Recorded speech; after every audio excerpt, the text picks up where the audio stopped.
Hi, and welcome to the Treatment Forum, a podcast about the art of the pitch.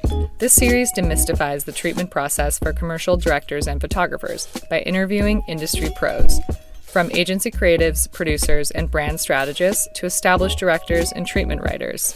I'm Christina Archer, your host. I'm a director, photographer, and educator.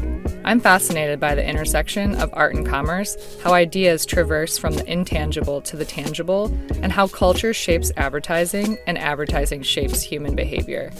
This podcast was inspired by winningdirectortreatments.com, a course I created to mentor underrepresented talent. It's designed to empower directors to master their pitches and win their dream jobs.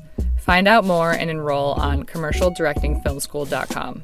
My goal is for these conversations to be a resource, fostering an open dialogue and creating transparency in our industry. In today's episode, we speak with freelance creative director Hollie Fraser. Hollie Fraser is an award-winning multidisciplinary creative director with 15 years experience working with global brands across beauty, tech, and healthcare. Her work has been recognized by the Cannes Lions, Clios, and the Webbies. She is also the founder of We Are Shelance, a global network of female freelance creatives. We discuss how she is keen on personal work and spec work and is always looking for directors to build upon her ideas. Here's my conversation with Hollie Fraser.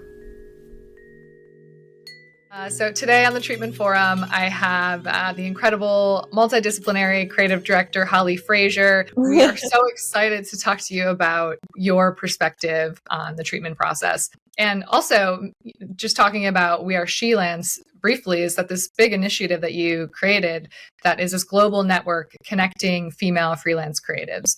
I'd love to thank you so much for being here. And I'd love to, maybe briefly discuss the We Are Shelance initiative. Perfect. Yeah, thank you for having me. Yeah, We Are Shelance. It's my new baby. It came about a year ago. I started it just to really give women creatives more visibility in our industry, give more voices to women, hopefully get more women jobs in the creative industry, paid, seen, heard, all of those wonderful things, and also create a community and a place for women to go to for support, particularly for freelancers. So it's for freelance creatives, anyone that's out there on their own, in the creative industries.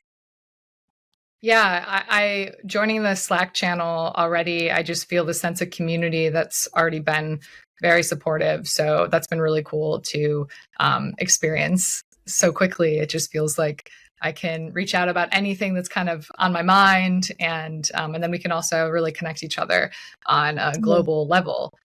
Also, I forgot to mention that you're based in both London and New York, so you go across the pond frequently. I do, yeah. And we actually met, before the pandemic, you were working at MMC on a Pantene project, and then again reconnected recently on a KISS project that was a really fun project, and that you actually won the business for the client. So congrats on that. But here we are now chatting about treatments.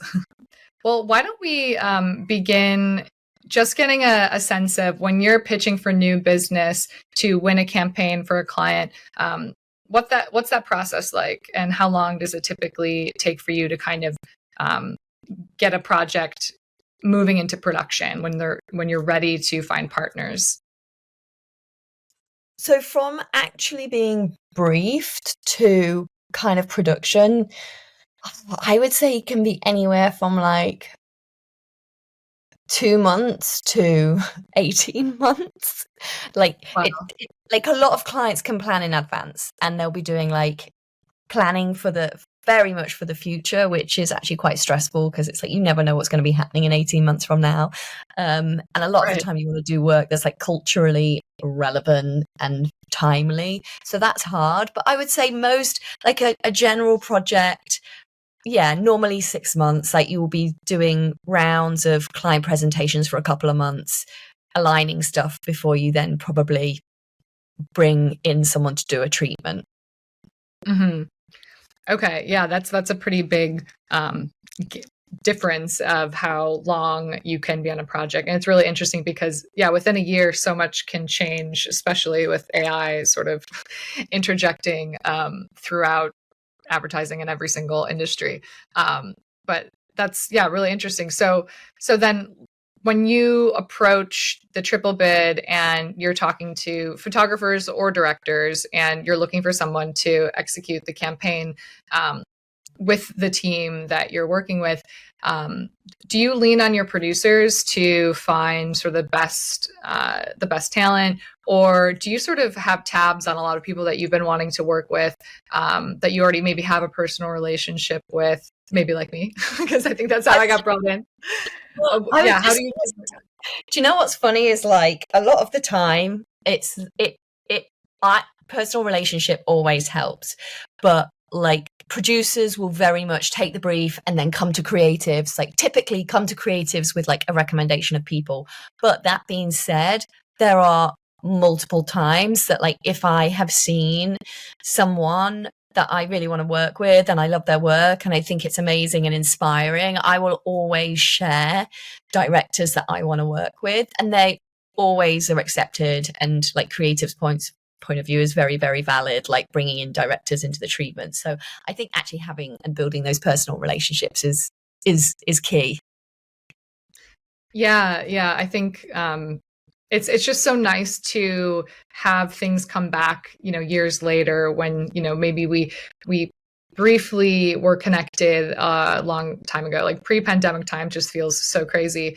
And then still when you can, kind of pick it back up years later on a new project, because, you're always sort of keeping people in mind for certain things. And so it's so cool to see when, connections that you've made years ago, you reconnect and you have the perfect project to collaborate on again.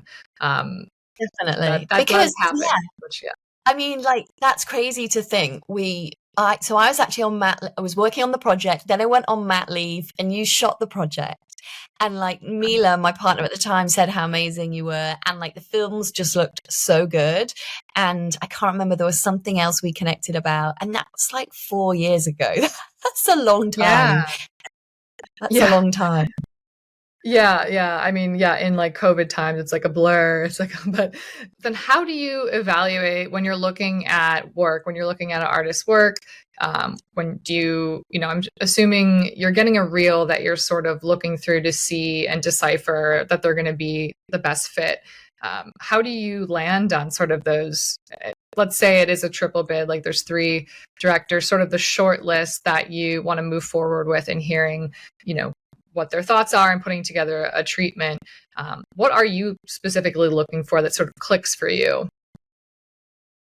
I think it depends project to project, but I mean, definitely like it depends what brand you're working on, but really looking for examples of work that do actually annoyingly seem similar to what you want to do, because it's very hard actually to sell into a client.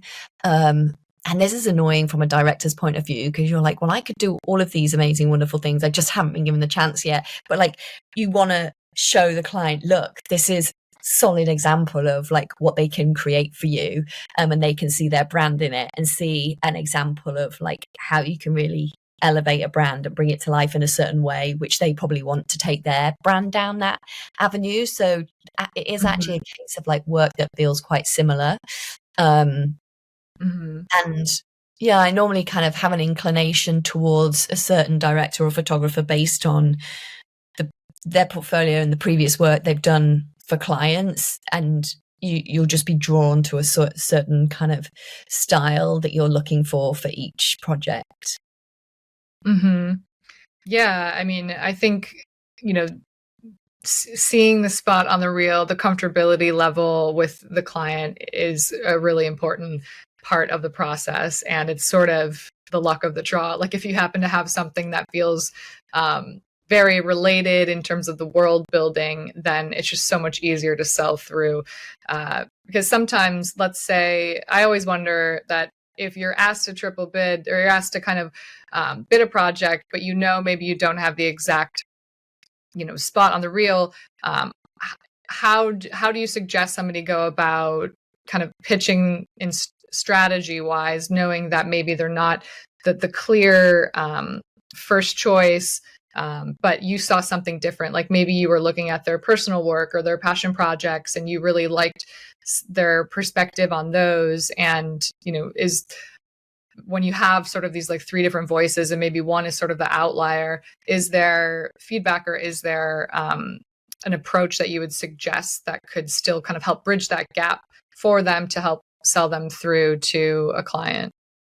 I think like strong evidence of being able to kind of create the look the client wants, whether that's like bringing in examples of existing work or like spec work that's for, your personal portfolio, is just as valid. And I think it's easy enough to kind of show a more rounded picture, even from like directors and photographers that have amazing Instagram pages and other pages that show the types of work they've done, even if it's not like commercial work they've been paid for.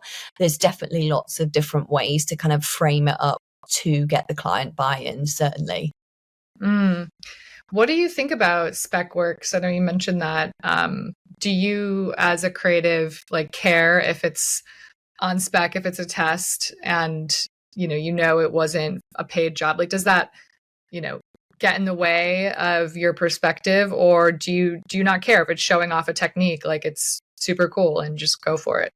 Yeah, I think if it's showing off a technique and an aesthetic and a style you would want to shoot in, I think it's as valid, even if not more valid than kind of having done it for a brand. Because if I can say like, oh, they shoot this way, look at how amazing they've made this, they haven't even done a commercial campaign for a brand, then like we're kind of owning that look and feel that you've brought to the table. And I definitely think that's super valuable to have and do that stuff. Definitely. That's really informative, because sometimes when I go into the frame of mind of a short film, I did this project on braids and I called Art Crown. And, I really was hoping that certain beauty brands could like see themselves in the short. It was a very kind of micro short, and just give it enough sort of like personality and vision and style from my point of view, but leave sort of in terms of where it should go open, so that there was that flexibility that different types of brands could just imagine their brand in the spot. And that was sort of my goal for that. And I think it has sort of paid off like recently, and getting more wellness and beauty campaigns coming my way. And it's just sort of, building this world to just allow brands to envision themselves in, I think. Yeah, I think that's what's key, is like the brands being able to see something and like envisage themselves in it is amazing, especially if it's not for another brand. Because once you run into the fact that it's like, oh, another brand's done it, they're like, well, we don't want to be exactly like that other brand. So actually when it's your spec work, it's like, oh, I see our brand in that world. And it's really, really interesting for them. Yeah. I actually was thinking of transitioning into, after you decide on the three people and you're going into those creative calls and you're sort of hearing the perspectives and getting to know and getting a sense of these different, collaborators that you might be working with. Do you immediately know or have kind of a gut feeling after the creative call that when you kind of brief us on the project, who might be the best fit for it?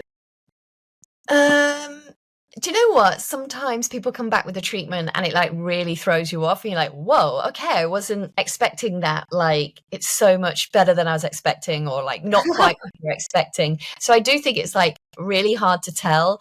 But what I can definitely tell, and what is always great with when you're presenting to client, is like that knowing that there's going to be a rapport and a good relationship between the director and the client is really, really key. And I think clients definitely gravitate and towards people they do connect with on calls, and the way they present and the way they kind of feel like that director makes them feel about their brand as well. Like every client wants you to love their brand.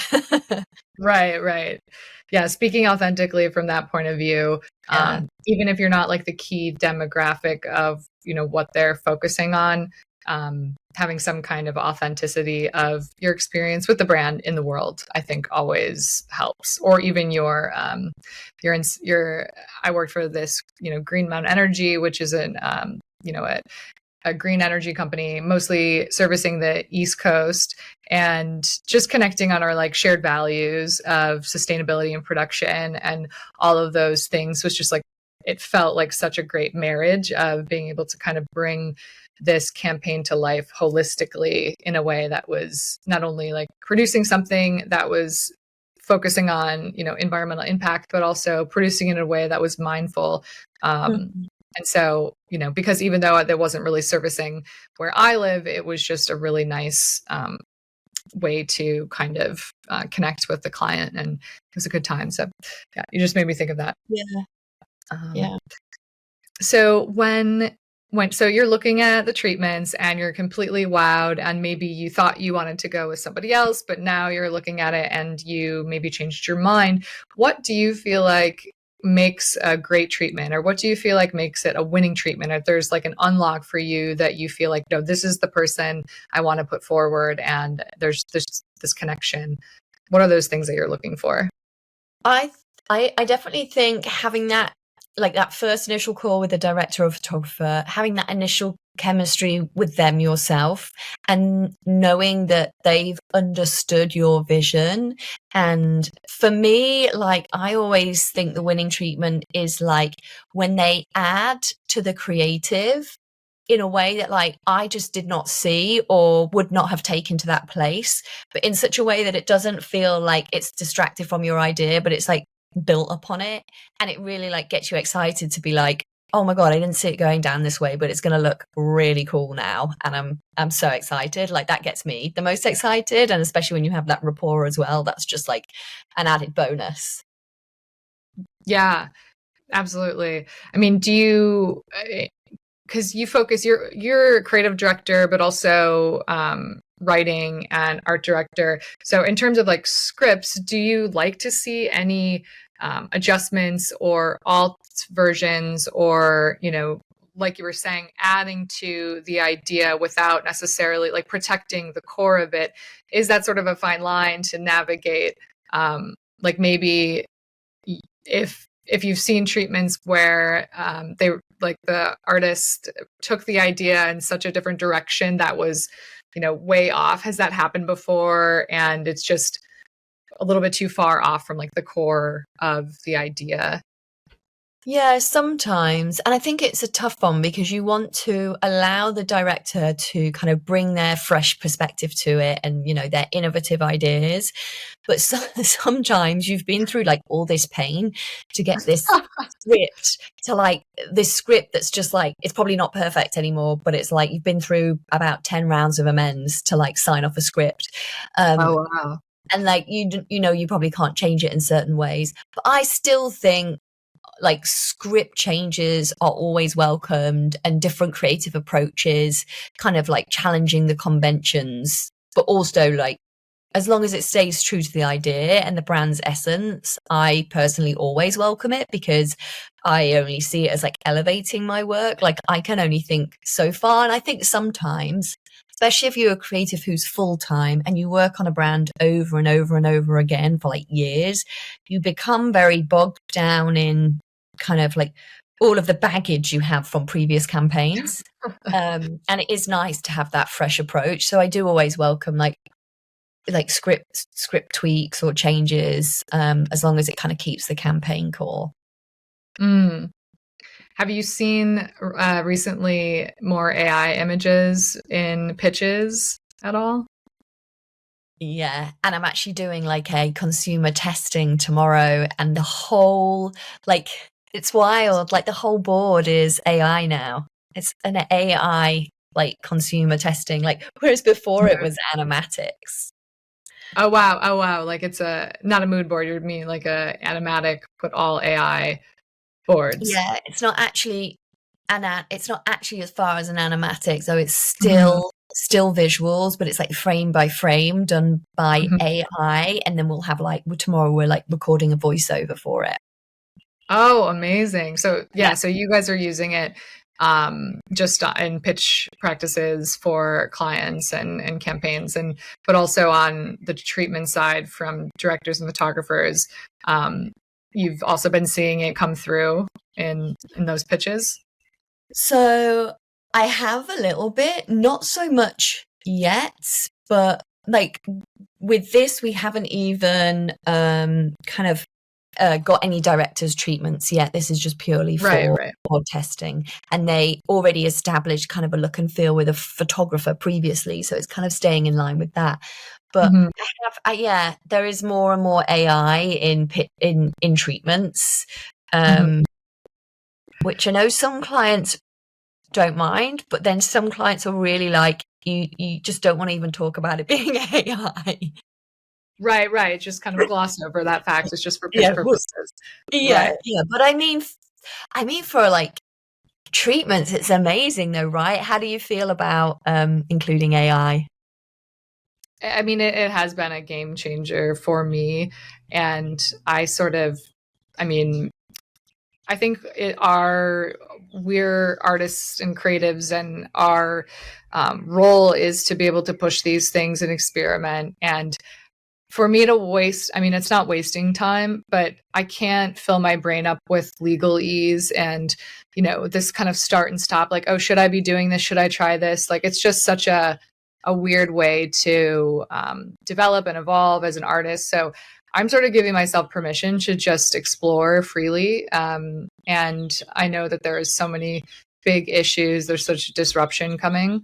But it's, for me, I can make scenes and make worlds that I can pitch that are like nothing else, so I don't have to be reliant on existing imagery in terms of like set design and location and things like that. For storyboards, it's also, like what you're doing, that's super cool because it is really helpful in that regard. And, it'll just be a question of, for me, it's like, when is the first project where I will actually be able to work with it in the final, asset that we deliver.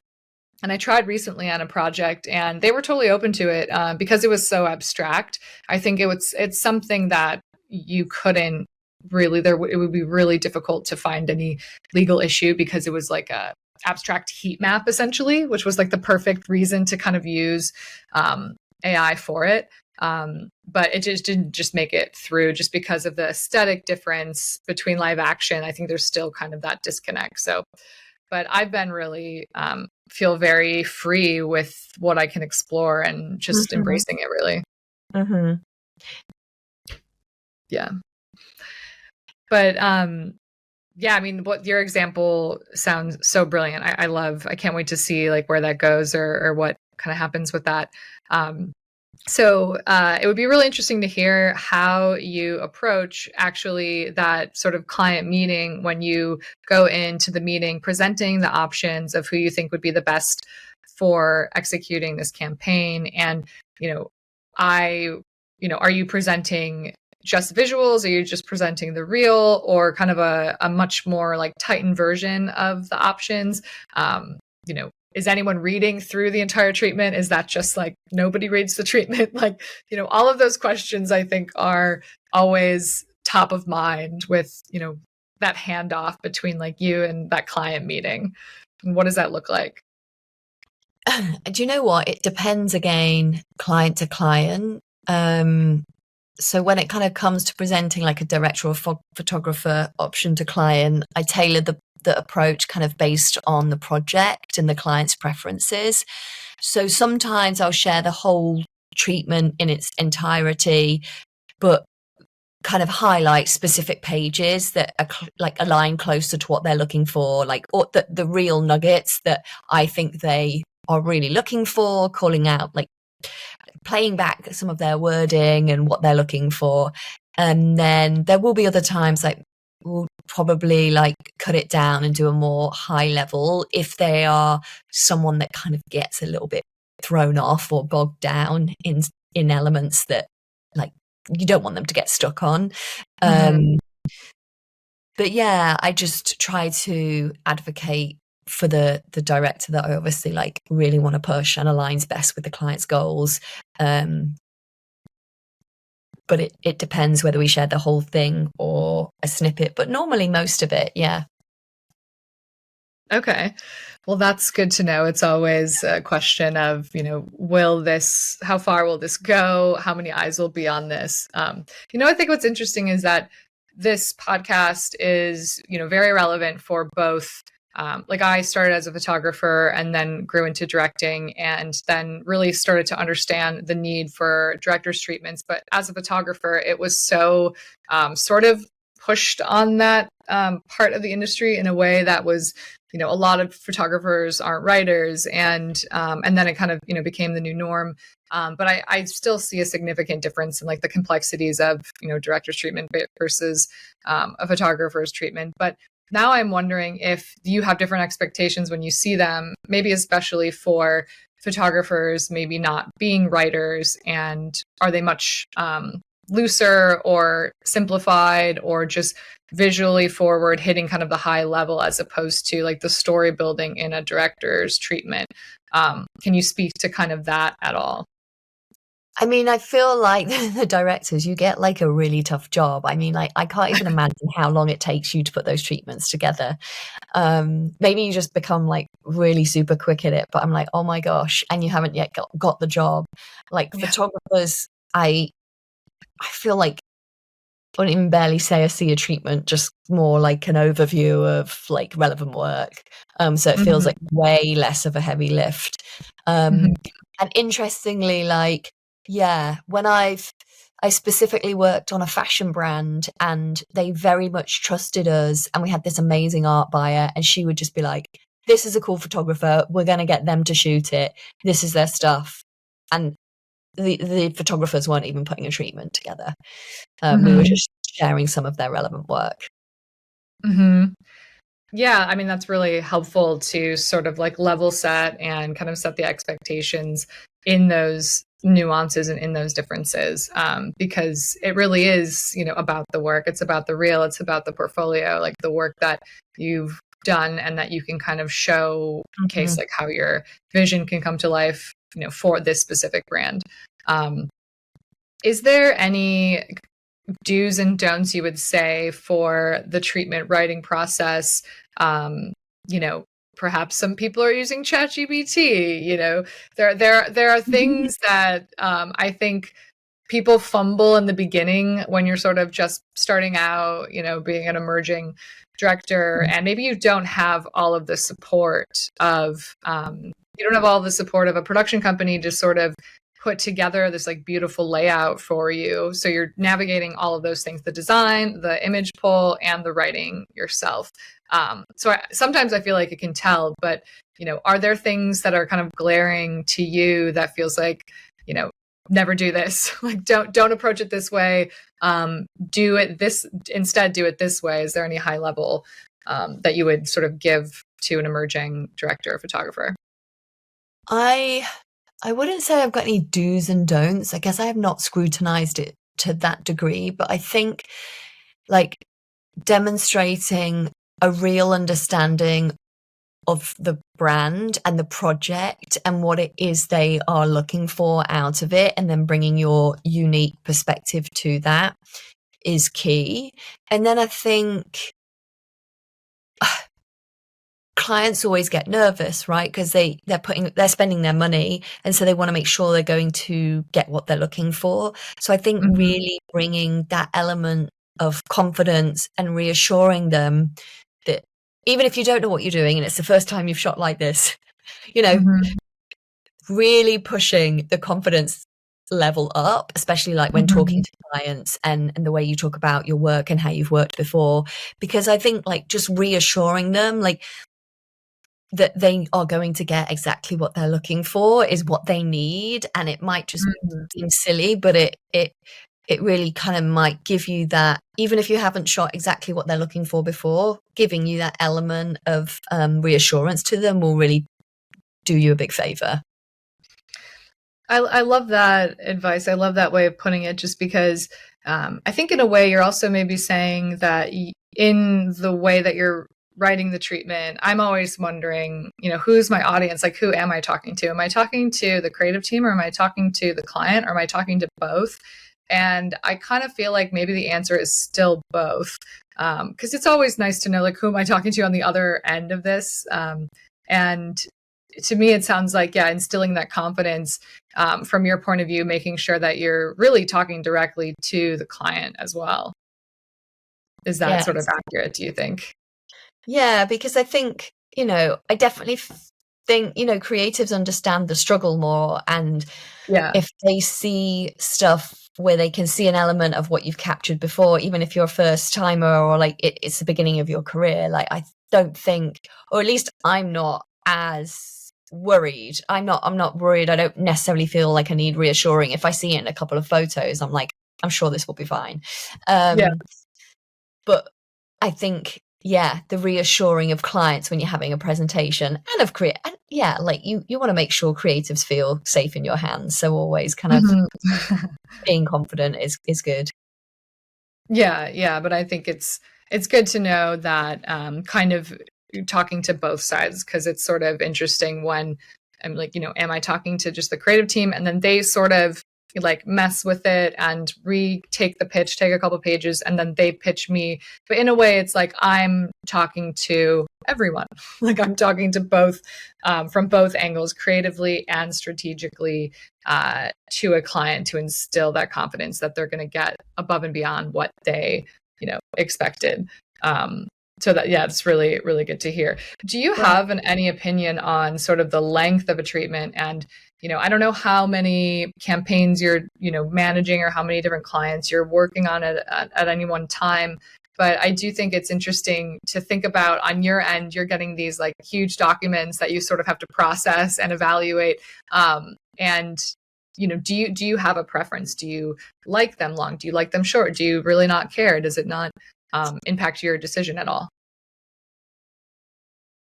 Oh, that's a tough one, because sometimes you want to see all of the things ticked, like, oh, they understand like the lighting style that we're trying to achieve. Oh, they've added this new element to the story, or like, oh, they know we want to capture real people, like all of these things. But also, I think as a creative, I definitely have like a very short attention span. So like I prefer shorter, but I know some people love reading and love really in-depth stuff. But I think I'm kind of a person that just like goes on my gut more than anything, or like I'll see something I really love and I'll just be like, oh my God, sold. And forget about the rest. Right. The gut, I mean, the intuition that's, going from that guttural instinct is often like the best one. But I was actually just thinking about how, even connecting all of what you've been doing with We Are Shelance into the broader scope of like the Free the Work movement. And have you seen the industry shift, even a few degrees, or, is there still a lot of work to be done in terms of the bidding pools that you're seeing? Are you seeing a lot more women of color, BIPOC, LGBTQ? Are you seeing more representation in the bidding process since sort of that started pushing? I think like before the pandemic, those things were really getting to the forefront of the conversation. Yeah, definitely a few more, but not as many as I'd like. Like it's definitely sometimes tokenistic still, and that is a shame. Like it's hard to really like as a creative, like I wouldn't say I know like all the directors I want to work with, or know enough people to kind of start putting those kind of people forward. But definitely as a producer, I'm hoping that they're the ones that can kind of like agency producers, knowing those kind of contacts and bringing like the people from Free the Work and making sure there's always people and a diverse pool for each bid, to me seems like something we should be doing more of, definitely. Yeah, I really do feel like Free the Work Free the Bid that became Free the Work has really paved the way in a lot of ways. And I just feel like the similar to We Are Shelance is just really trying to connect the dots and getting these voices heard that, maybe, were underrepresented before or are underrepresented and need to, just really get their work out there. So, I mean, thank you for all of that you're doing. And I know you're always pushing for it. I think maybe, we'll try to end on something about what you're working on, either currently, which you probably can't talk about, or your, most like a favorite project maybe that you worked on recently that went really well, and that you're just really excited about the work and the campaign and the way that it was executed. Is there anything from last year that you really were proud of? Oh, this is a tough one because I'm working on a few things now that haven't yet even got into production, which I'm excited about. Like I'm hopefully working on I'm hoping this is a phase where we're selling it into client, like working on something for mums at the Olympics, because this year is the first year there's more mums than ever competing in the Olympics. Oh, wow. Cool. So if we get to pull that off, that will be phenomenal. And then I love working on a bit of fashion, and I'm working on a whiskey brand, and it's kind of a really cool future-facing campaign, and it's got that kind of like high fashion edge, and that's always really fun to work on. I love that kind of stuff. So I'm working on some really fun stuff, but nothing's gone into production yet. So I'm hoping this year is the year for production. That was actually my goal, the manifestation of production, because as a creative, I find myself doing so much of the ideas to the point where it's just like, I need to make something. Oh, wow. Yeah, probably even beyond what I'm used to as well, since you're like going through iterations and iterations constantly. I love that, manifesting production for 2024. That's such a great. I am, yeah. That's what I'm manifesting. I have this monthly catch up with my friend Alex, and she's a producer. And she's like, "What do you want for 2024?" And I was like, "I am manifesting." We always talk about what we're manifesting. And I was like, "Production. I'm going to make something. Like we're going to make something happen." Tangible. Yes, from the intangible into the real world. Yeah, exactly. Yeah. Do you feel there's a difference? I mean, I'm sure there is, but just between working in the UK markets versus the US market, do you have less kind of cooks in the kitchen in terms of the UK, or is it, everything's sort of a conglomerate, so it doesn't really matter because you're working with, various agencies across different regions? Or do you feel like you can be a little bit edgier? I mean, maybe I'm implying my own perspective, but I just feel like in Europe, things can get pushed through that are less diluted down. And then a lot of times in the US, there's a lot of more legal or just more things that sort of can maybe, or maybe there's more, people, more decision makers. Is that true? Does that resonate? Or, kind of what's your perspective on the different, your different perspective of working in those two markets? I've never really considered this perspective too much. I was trying to unpack, like, as you were talking, what the truth lies in and why it is. But I know exactly what you're saying. And I also feel the same thing. Like I still work like 99% with the US. Okay. So I guess half of my career was in London. The first 8 years were in London, and the last 8 years have been in New York. And there's a slight different tone to the type of work you make. Mm-hmm. And I don't know if this is a generalization for Europe, but I definitely think Brits are a lot more pessimistic as people. And I think like there's a slight layer of optimism in everything, more so that we do in the US. Like a veneer of optimism, maybe. This is such a good metaphor. Is this sounding awful? It's not meant to, but like no. Well, that's the brilliant like sense of humor comes from is from this the UK. Exactly, it's like everyone's a bit pessimistic. Everyone's like making jokes about themselves. No, like nobody self-deprecating. Yeah, self-deprecating. Exactly, and so I think a lot of the work like kind of plays into that. And it does. It feels a little bit raw, a little bit edgier, a little bit cooler sometimes. Yeah. And it probably feels more honest as opposed to trying to cloak everything in this sort of glowing, I mean, I feel like it's very Gen Z, like they are dealing with those thoughts, but then the advertising doesn't really match in alignment with the generation. So in a way, UK, as a generalization, I think is much more on the nose.